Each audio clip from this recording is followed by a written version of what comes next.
Good morning student. Standard 12th. Subject Physics. Topic number 7. Wave optics. In previous video we have to seen about the plane wavefront. Then we have to seen spherical wavefront. Then we have to seen reflection of light at a plane surfaces. Then we have to seen interference.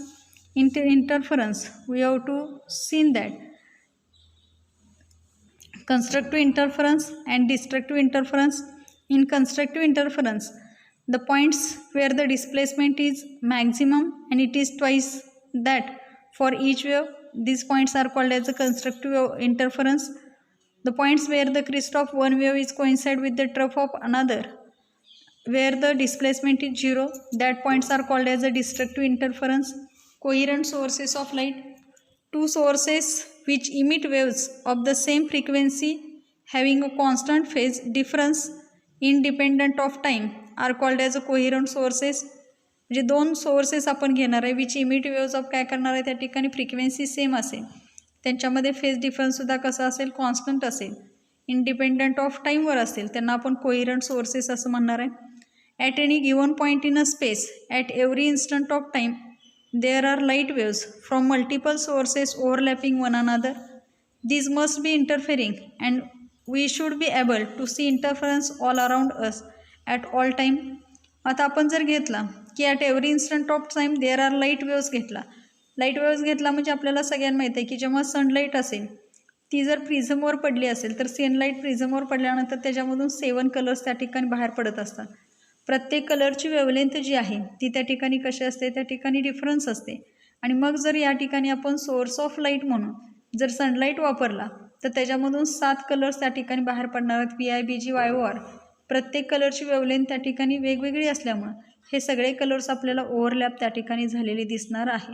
म्हणजे जर असं दिसलं तर आपल्याला interference pattern जो आपण म्हणतो, म्हणजे एकदा आपल्याला डार्क बँड मिळाला पाहिजे आणि एकदा आपल्याला ब्राईट बँड मिळाला पाहिजे, म्हणजे एकदा आपल्याला कन्स्ट्रक्टिव्ह इंटरफरन्स मिळाला पाहिजे आणि एकदा डिस्ट्रक्टिव्ह इंटरफरन्स मिळाला पाहिजे, तो आपल्याला ऑब्झर्व करायला मिळणार नाही. मग सांगितले there must be interfering and we should be able to see interference all around us at all time. However we see no interference pattern. This is because different sources emit waves of different frequencies and even if they emit waves of the same frequency they are not in काय सांगणार आहे त्या ठिकाणी phase, म्हणजे त्या एका फेजमध्ये त्या ठिकाणी असणार आहे. इन फेज आणि आउट ऑफ फेजमध्ये बघितलं होतं आपण की क्रिस्टवर क्रिस इन्सिडेंट झाला किंवा ट्रफवर ट्रफ इन्सिडेंट झाला तर हा त्यांचा फेज सेम झाला. क्रिस्टवर ट्रफ इन्सिडेंट झाला किंवा ट्रफवर क्रिस्ट इन्सिडेंट झाला तर हे आउट ऑफ फेजमध्ये त्या ठिकाणी येणार आहे. Thus the interference pattern changes every instant of time and no pattern is sustained over a significant length of time for us to काय सांगितले त्या ठिकाणी see. For interference to be seen over sustained periods, we need two sources of light which emit waves of the same frequency and the waves emitted by them are in कसे पाहिजे त्या ठिकाणी phase or have a constant phase difference between them. That is we need coherent sources of a light. म्हणजे steady interference pattern observe करायचं असेल तर आपल्याला त्या ठिकाणी काय पाहिजे, त्या ठिकाणी कोहिरंट सोर्सेस ऑफ लाईट पाहिजेत. कोहिरंट सोर्सेस ऑफ लाईट म्हणजेच काय, तर ज्या वेव्ज इमिटेड होणार आहेत त्या ठिकाणी इन फेजमध्ये पाहिजेत किंवा त्या दोघांच्यामधला फेज डिफरन्ससुद्धा कसा पाहिजे, त्या ठिकाणी कॉन्स्टंट असणं गरजेचं आहे. Cannot be satisfy but two independent primary sources as the emit waves independently and there need not be a constant phase relation between them. Thus to obtain sustained interference pattern one usually obtain two secondary sources from the same primary sources as is done in Young's double slit experiment. म्हणजे आपल्याला जे सांगितले criteria हा जो आहे तो दोन independent primary sources त्या ठिकाणी घेतला तर वेव्स काय होणार आहे, त्या ठिकाणी emit waves independently and there need to be काय सांगितलं त्या ठिकाणी कॉन्स्टंट फेज. म्हणजे आपल्याला इंटरफरन्स पॅटर्न ऑब्झर्व करायचं असेल तर तिथं सोर्स कसा पाहिजे, त्या ठिकाणी कोहिरंट सोर्स पाहिजे, त्यांच्यामध्ये असणारा फेज डिफरन्स सुद्धा. Then next point here we have to taken Young's double slit काय घेतला त्या ठिकाणी एक्सपेरिमेंट. आता ह्या एक्सपेरिमेंटमध्ये काय घेतलं, in this experiment a plane wave front is made to fall on an opaque screen AB having two similar narrow slits S1 and S2. The plane wavefront can be either obtained by placing a linear source S far away from the screen or placing it at the focus of a convex lens kept close to काय सांगितलं त्या ठिकाणी AB. आता इथं जर आपण बघितला की आपल्याला ही जी डायग्राम दिसते त्या डायग्राममध्ये काय दिसते, की एक सोर्स आपण घेतलेला आहे, तो कन्सिडर अ सोर्स आपण घेतला आहे. हा सोर्स कोण आहे त्या ठिकाणी एस हा सोर्स घेतलेला आहे. घेतल्या त्या ठिकाणी ए बी. इथं 2 नॅरो स्लिट सोर्सेस घेतलेत, एक S1 घेतला आहे, दुसरा कोणता घेतला आहे त्या ठिकाणी S2 घेतलेला आहे. द प्लेन वेव्ह फ्रंट जो आपण घेतलेला आहे can be either obtain by placing a linear source S far away on the काय गेट फ्रॉम द काय गेटला screen or by placing it at the focus of a convex lens. इथं जी घेतलेली आहे ही तुम्हाला दिसते, ही कसली लेन्स आहे त्या ठिकाणी कॉन्व्हेक्स लेन्स घेतलेली आहे. केप्ट क्लोज टू द काय सांगितलं त्या ठिकाणी ए बी. ए बीच्या काय आहे त्या ठिकाणी ती क्लोजला आपण त्या ठिकाणी घेतलेली. आता पुढं काय सांगितलं आहे, the rays coming from the काय सांगितलं आहे त्या ठिकाणी सोर्सेस, म्हणजे रेज जे आहेत coming from the source S जो आहे तो सोर्स एसपासून आलेली जी आहेत ते लेन्सवर पडल्यानंतर parallel rays and the wavefront will be काय सांगितलं त्या ठिकाणी प्लेन वेव्हफ्रंट. ही आपल्याला जर बघितला हे सगळे रेज काय झाले त्या ठिकाणी पॅरलल रेज आहे. आणि हा पॅरलल रेज जो आहे तो आपल्याला ए बी जो आपण घेतलेला आहे त्याच्यासाठी काय झाला, तो प्लेन वेव्हफ्रंट कन्सिडर झालेला आहे. आता याच्यामध्ये जर बघितलं की एक्सपेरिमेंटल सेटअप आणि slits of there lens perpendicular to the plane of paper घेतलेला आहे. For a better result the slit should be about 2 to 4 millimetre apart from each other. म्हणजे इथं असणारं जे स्लिट डिस्टन्स आहे S1 आणि S2 यांच्यामधलं जे डिस्टन्स आहे ती किती पाहिजे, 2 to 4 millimetre apart from each other.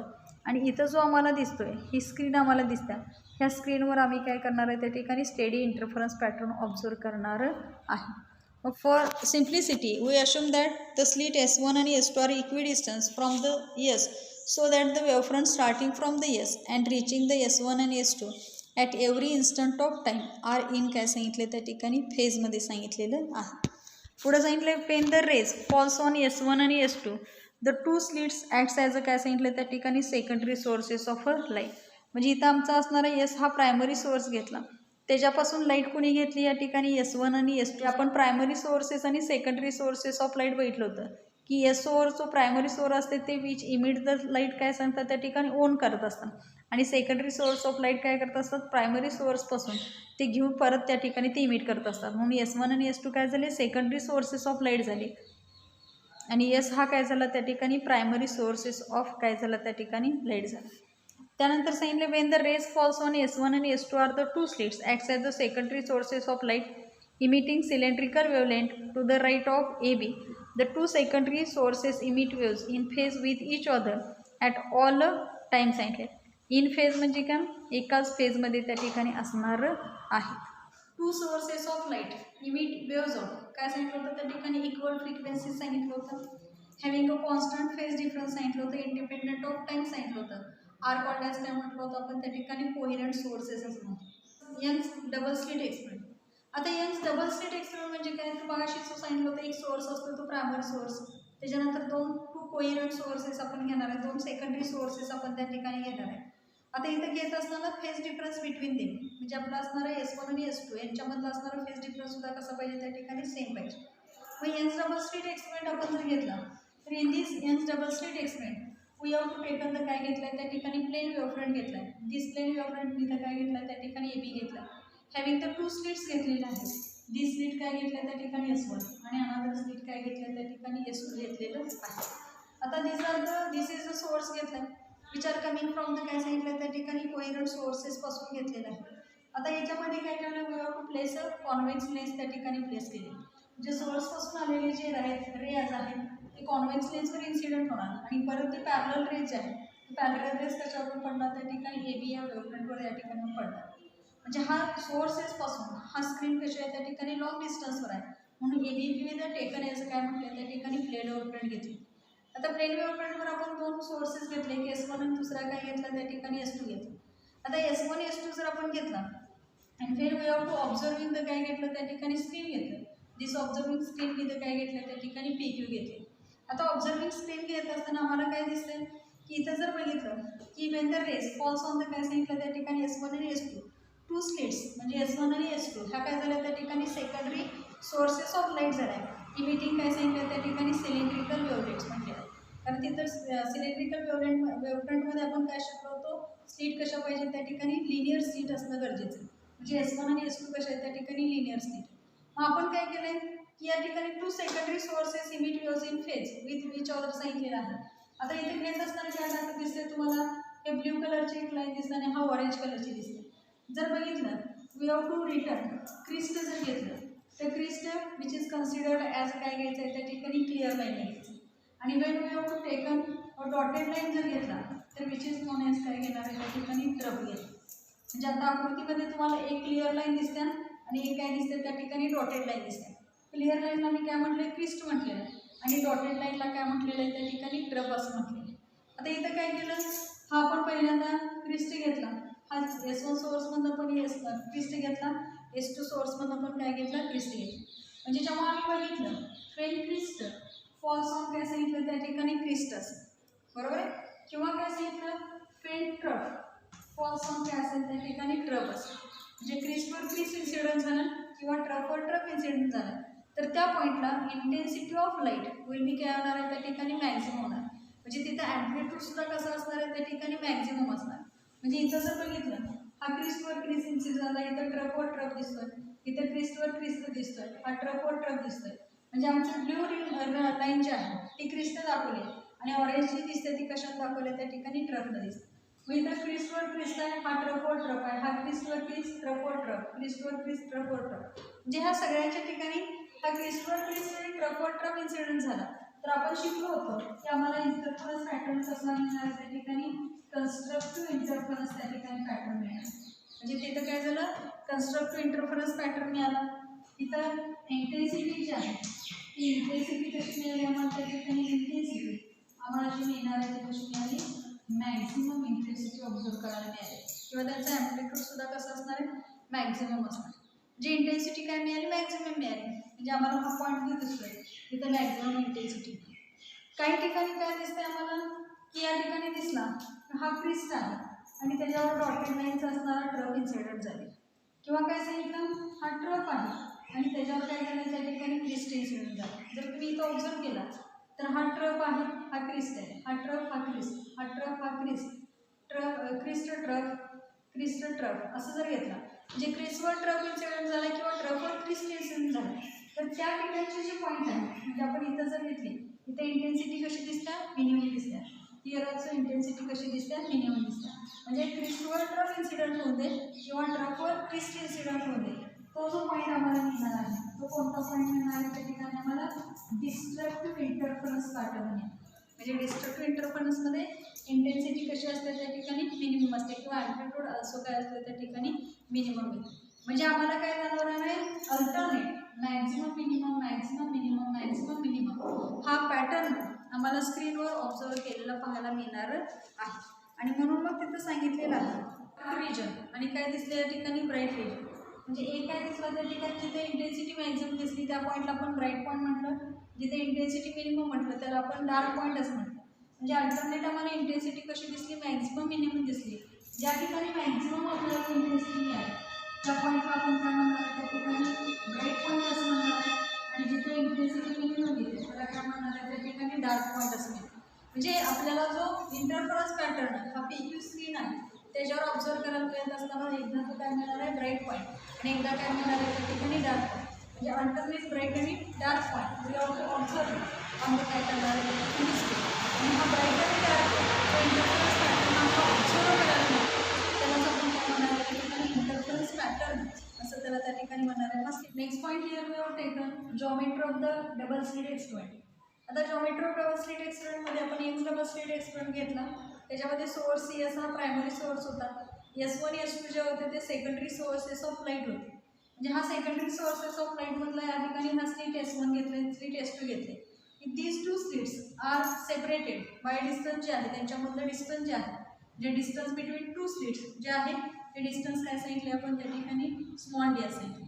इथं असणारी हा स्लिट आणि ह्या स्क्रीनवर वी हॅव टू सीन तर काय करणार आहे त्या ठिकाणी स्टेडी इंटरफरन्स पॅटर्न सीन करणार। हा स्लिट आणि स्क्रीनमधलं जे डिस्टन्स आहे which is denoted by the letter काय म्हणतो आपण त्या ठिकाणी कॅपिटल D असं त्या ठिकाणी म्हणतो। म्हणजे स्लिट आणि स्क्रीनमधला डिस्टन्स कॅपिटल D घेतलं, S1 आणि S2 या दोन स्लिट आहेत त्यांच्यामधलं जे डिस्टन्स आहे ते काय म्हटलं त्या ठिकाणी स्मॉल d घेतलं। आता या ठिकाणी घेत असताना पॉईंट O जो आहे तो point O is equi distance from the काय घेतलं त्या ठिकाणी two slits that is S1 आणि S2। जे S1 आणि S2 पासून O हा पॉईंट काय घेतला आहे त्या ठिकाणी इक्वी डिस्टन्स अंतरावर आहे। आता आपण एक डिस्टन्स घेतले हा S1 P1 घेतलेला आणि हा दुसरा कुठला घेतला S2P घेतला. हा S1P आणि S2P काय त्या ठिकाणी पाथ डिफरन्स आहे आणि ह्या दोघांच्या मध्ये असणारा पाथ डिफरन्स जो आहे तो आम्हाला या ठिकाणी काय करायला मिळवायचा. आता ॲट द पॉईंट काय घेतलं त्या ठिकाणी P. We have to see काय करणार आहे त्या ठिकाणी डार्क और ब्राईट पॉईंट आपल्याला ऑब्झर्व करायला मिळणार आणि म्हणून पॉईंट O पासून हे जे डिस्टन्स आहे which is denoted by the letter काय सांगितलेलं आहे आपण त्या ठिकाणी Y असं त्या ठिकाणी सांगितलेलं आहे. Determine the position of the bright fringes on the screen. Consider a point P on the screen घेतला. Two wavelength from S1 and S2 travels different distance to reach P, and so the phase of the wave reaching will not be same. Path difference between S1P आणि काय घेतलं त्या ठिकाणी S2P. Integral multiple of त्या ठिकाणी घेणार आहे त्या ठिकाणी लॅम्बडा असेल तर तिथं आपल्याला काय मिळणार आहे ब्राईट पॉईंट त्या ठिकाणी मिळणार. Here we have to taken two triangle. First triangle आपण या ठिकाणी कन्सिडर करूया. तो ट्रायंगल आपण इथे लिहू. हा S1 डॅश आणि हा काय घेतला त्या ठिकाणी P घेतला आणि हा पण काय घेतला S1.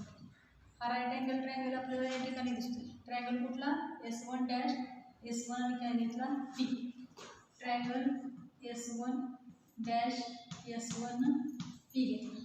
आता पायथागोरस थ्योरम यूज केला तर काय होणार आहे S1 P काय घेणार त्या ठिकाणी स्क्वेअर घेणार विच इज इक्वल टू काय होणार आहे S1 डॅश स्क्वेअर घेणार प्लस काय घेणार त्या ठिकाणी P S1 डॅश काय घेणार त्या ठिकाणी स्क्वेअर. बघा हा S1 P स्क्वेअर घेतला हा झाला hypotenuse which is equal to S1 dash square plus काय घेणार त्या ठिकाणी PS1 डॅश स्क्वेअर घेतला.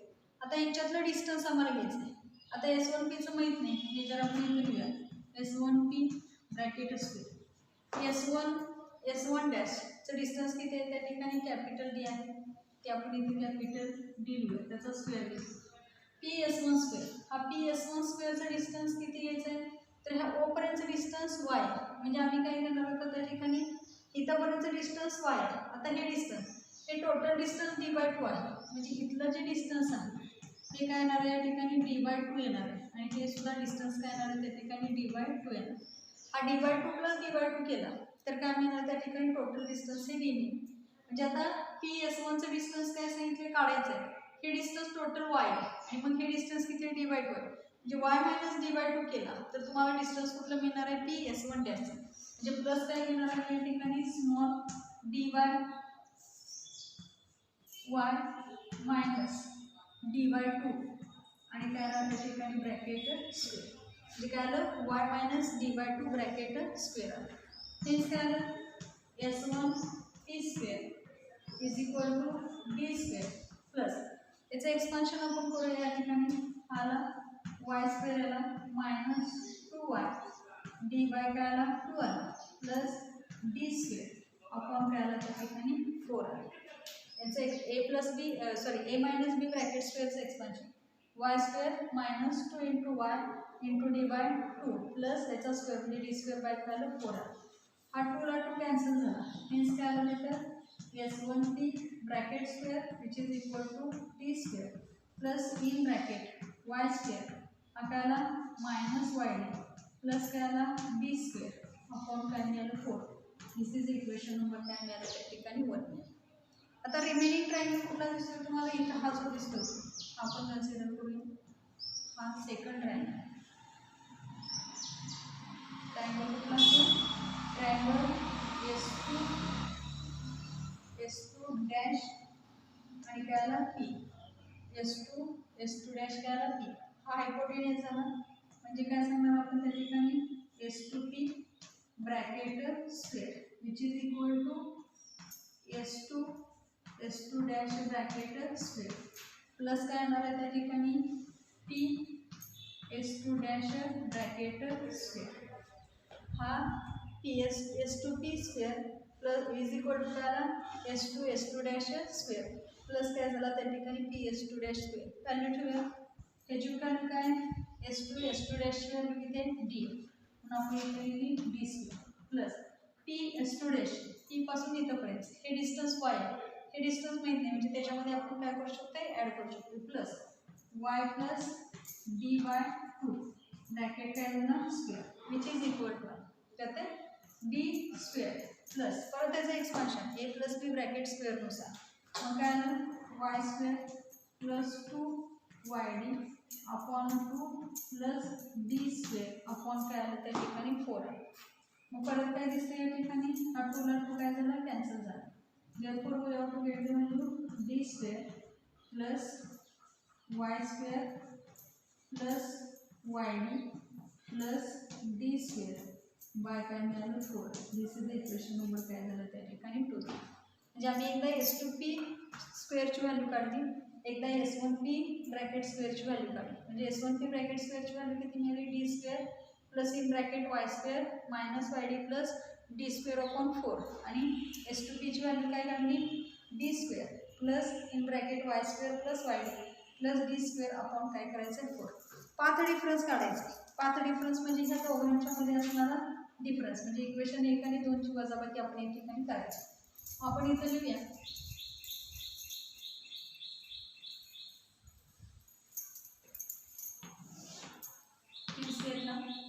S2p bracket square minus S1p bracket square याच्यामधून हा काय करायचा आहे वजा करायचा. S2p ब्रॅकेट स्क्वेअरची व्हॅल्यू किती आहे D square plus Y square plus yd plus D square upon 4 minus S1p bracket स्क्वेअरची व्हॅल्यू लिहून घेऊ आपण D square plus Y square minus yd plus D square upon काय आलं त्या ठिकाणी 4. म्हणजे S2p ने S1p च्या व्हॅल्यू ठेवल्या. नेक्स्ट स्टेप काय आली S2p bracket square minus S1p bracket square which is equal. आता काय होणार ही टर्म आहे याचीच लिहून घ्या D square plus Y square plus yd plus D square by 4. Minus sign असल्यामुळे आतली चिन्ह काय होणार बदलणार मायनस डी स्क्वेअर हा plus minus minus Y square minus minus plus yd plus minus minus D square upon काय झालं त्या ठिकाणी 4.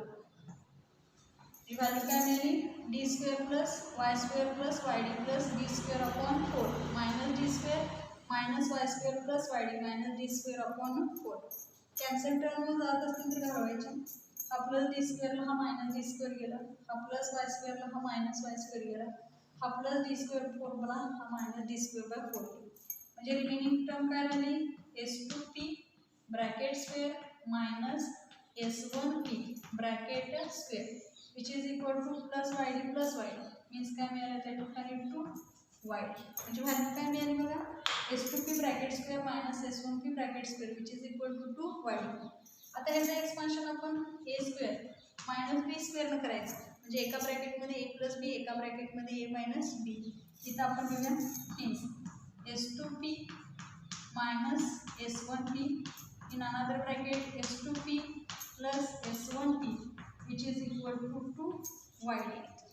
बरोबर ही व्हॅल्यू काढायची म्हणून आपण लिहिलं तर S2p minus S1p which is equal to हा 2yd अपॉन काय केलं त्या ठिकाणी S2p प्लस काय घेतलं त्या ठिकाणी S1p ही व्हॅल्यू घेतली.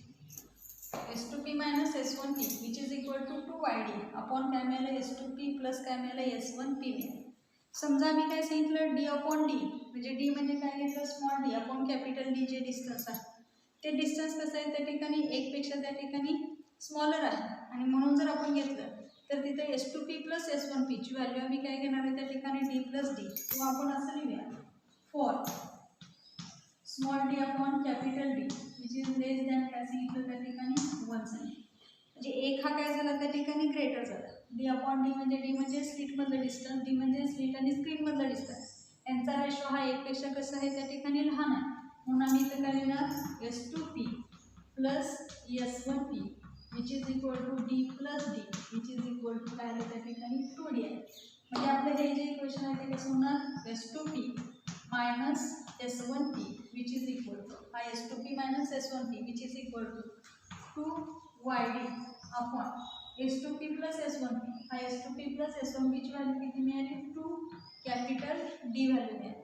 हा 2 ला 2 कॅन्सल झाला तर we have to get value काय मिळाली y स्मॉल डी अपॉन काय मिळालं कॅपिटल डी म्हणजे आपण लिहिलं y स्मॉल डी अपॉन काय मिळालं त्या ठिकाणी कॅपिटल डी ही व्हॅल्यू आम्हाला म्हणजे पाथ डिफरन्स जो आहे S2P मायनस S1P ची व्हॅल्यू किती मिळाली y स्मॉल d अपॉन काय मिळालं त्या ठिकाणी कॅपिटल डी आम्हाला ती व्हॅल्यू मिळालेली आहे. आता आपण बघायला सांगितलं होतं एकदा कन्स्ट्रक्टिव्ह इंटरफरन्स पॅटर्न मिळणार आणि एकदा आम्हाला डिस्ट्रक्टिव्ह इंटरफरन्स पॅटर्न मिळणार. जर समजा आम्ही सांगितलं इथं आम्हाला कन्स्ट्रक्टिव्ह इंटरफरन्स पॅटर्न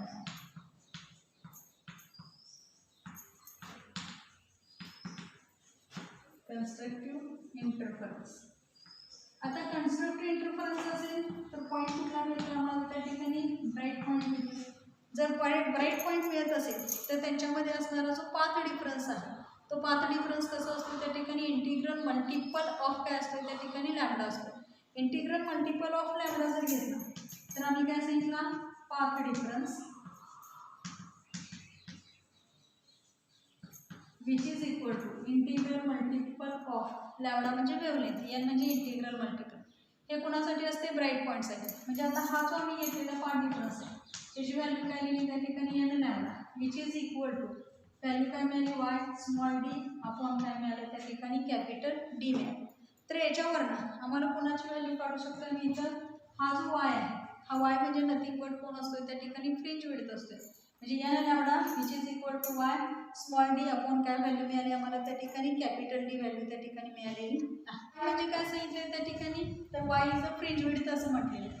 हा फ्रिंज विड्थ जर काढायची असेल तर इथं आपण वायची व्हॅल्यू काढू शकतो हा Y which is equal to total term internet N lambda capital D upon काय आलं त्या ठिकाणी स्मॉल डी.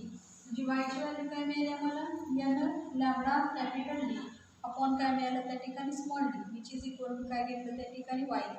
म्हणजे जर आमचं एन तर फ्रिंज विड्थ असते म्हणजे इथं आपण वाय एन दिलं तर त्याच्यासाठी व्हॅल्यू काय मिळाली N lambda capital D upon small D. समजा मला त्याच्यानंतरची काढायची म्हणजे वाय एन प्लस वन पुढचा जो आहे त्यासाठी घ्यायची असेल तर फॉर्म्युला काय म्हणा N plus one lambda capital D upon काय आलं त्या ठिकाणी स्मॉल डी. आता या दोघांच्या मधला डिफरन्स घ्यायचा म्हणजे वाय एन प्लस वन आणि वाय एन वन. तर आम्ही इथं काय घेणार हा Y which is equal to Y N plus one minus काय घेणार त्या ठिकाणी वाय एन घेणार. वाय एन प्लस वनची व्हॅल्यू काय मिळेल आम्हाला N plus one lambda capital D upon काय मिळालं त्या ठिकाणी स्मॉल डी मायनस वाय एनची व्हॅल्यू काय मिळेल N lambda capital D upon काय मिळाले त्या ठिकाणी स्मॉल डी. आता याच्यामधलं तुम्हाला कॉमन काय काढता येते बघ ही टर्म दिसते ती कॉमन दिसते म्हणजे आम्ही काय लिहिलं इथं एन प्लस वन मायनस काय घेतला N lambda capital D upon small D घेतला तर त्याची व्हॅल्यू काय मिळते बघा हा प्लस एनला मायनस एन गेला म्हणजे व्हॅल्यू काय मिळाली lambda capital D upon small D ही व्हॅल्यू कोणाची मिळाली आम्हाला वायची व्हॅल्यू मिळाली. म्हणजे वायची व्हॅल्यू किती मिळाली त्या ठिकाणी lambda capital D upon small D. हे कोणाचं आलं त्या ठिकाणी fringe width between the two constructive fringe width for the कोणासाठी मिळालं कन्स्ट्रक्टिव्ह इंटरफरन्स पॅटर्नसाठी आपल्याला मिळालेली आहे. म्हणजे व्हॅल्यू काय मिळाली Y is equal to lambda capital D upon काय मिळालं त्या ठिकाणी स्मॉल डी ही व्हॅल्यू त्या ठिकाणी मिळालेली आहे. आता फॉर डिस्ट्रक्टिव्ह इंटरफरन्स पॅटर्नसाठी काय सांगितलं मागाशीची आपल्याला व्हॅल्यू आलेली होती ती व्हॅल्यू काय मिळाली होती S2P minus S1P which is equal to काय मिळालं वाय स्मॉल डी अपॉन काय मिळालं होतं त्या ठिकाणी capital D. Destructive interference pattern जर असेल तर तिथं कसं असतं तर पाथ डिफरन्स आहे हाफ इंटिग्रल मल्टिपल ऑफ कोणाच्या त्या ठिकाणी वेवलेंथचे म्हणजे N minus one half lambda घेतला which is equal to Y small D upon काय मिळालं त्या ठिकाणी कॅपिटल डी. म्हणजे कंडिशन काय आहे आपण डिस्ट्रक्टिव्ह इंटरफरन्स घेतला तर त्याला आपल्याला डार्क पॉईंट मिळणार आहे. डार्क पॉईंटची कंडिशन काय आहे त्या ठिकाणी तर आपल्या हाफ इंटिग्रल मल्टिपल ऑफ कोणाचं असते त्या ठिकाणी लॅम्बडा बाय टू म्हणजे हाफ इंटिग्रल मल्टिपल ऑफ कोणाचं आहे त्या ठिकाणी वेवलेंथचा आहे. Half integral multiple of the wavelength जर असेल तर त्या ठिकाणी म्हणजे हाफ इंटिग्रल मल्टिपल लॅम्बडा जी आहे ती कंडिशन कोणाची आहे त्या ठिकाणी फॉर द डिस्ट्रक्टिव्ह इंटरफरन्स पॅटर्नची म्हणजे वी हॅव टू ऑब्झर्व काय येणार आहे त्या ठिकाणी डार्क फ्रिंजेस ऑब्झर्व करायला मिळणार आहे. आता मग इथं जी व्हॅल्यू मिळालेली आहे S2P minus S1P which is equal to Y small D upon capital D डिस्ट्रक्टिव्हसाठी व्हॅल्यू काय मिळाली N minus one half lambda which is equal to Y small D upon काय मिळालं त्या ठिकाणी कॅपिटल डी. समजा मला इथं वायची व्हॅल्यू काढायची असेल तर व्हॅल्यू काय मिळणार त्या ठिकाणी एन मायनस वन हाफ काय मिळालं त्या ठिकाणी लॅम्बडा हा कॅपिटल डी अपॉन काय मिळालं त्या ठिकाणी स्मॉल डी ही व्हॅल्यू वायची मिळेल. म्हणजे फॉर द कोणासाठी यंत्रसाठी. नेक्स्ट असेल तर तो काय घेणार वाय एन प्लस काय घेणार त्या ठिकाणी वन घेणार विच इज इक्वल टू घेतला तुम्ही तर हेन्स काय आला तर एन प्लस काय घेणार त्या ठिकाणी वन घेणार तुम्ही मायनस काय घेणार त्या ठिकाणी वन हाफ आणि पुन्हा काय घेणार लॅम्बडा कॅपिटल डी अपॉन काय आलं त्या ठिकाणी स्मॉल डी. आता परत मगाशी जशी स्टेप केली त्या पद्धतीनं Y is equal to Y N plus one minus काय घेतलं त्या ठिकाणी वाय एन प्लस एनची व्हॅल्यू किती घेतली त्या ठिकाणी N plus one minus one half घेतला त्या ठिकाणी lambda capital D upon small D minus काय घ्यायचं आहे हा वाय एनची व्हॅल्यू मायनस वाय एनची value N minus one half lambda capital D upon small which is equal to आता परत कॉमन काय निघतंय हा पॉईंट जो आहे तो दोघांच्या मध्ये कॉमन आहे. मग राहिलं कोण इथं आपण घेऊया एन प्लस वन हाफ घेतलं sorry N plus one minus काय घेतला त्या ठिकाणी वन हाफ मायनस घ्यायचा इथं हा मायनस घेतला तर आपल्या सेम झालं आर एन प्लस काय घेतला वन हाफ घेतला हा lambda capital D upon small D which is equal to आता पुढे काय दिसते बघा हा एन प्लस वन हा मायनस वन हाफ हा minus N plus one half दिसते lambda capital D upon small D हा प्लस एनला हा मायनस एन गेला हा मायनस वनला हा पुढे गेला आणि हा कोण राहिला इथं प्लस वन राहिला वन इकडं मल्टिप्लाय केला तर you have to get to ना lambda capital D upon small D.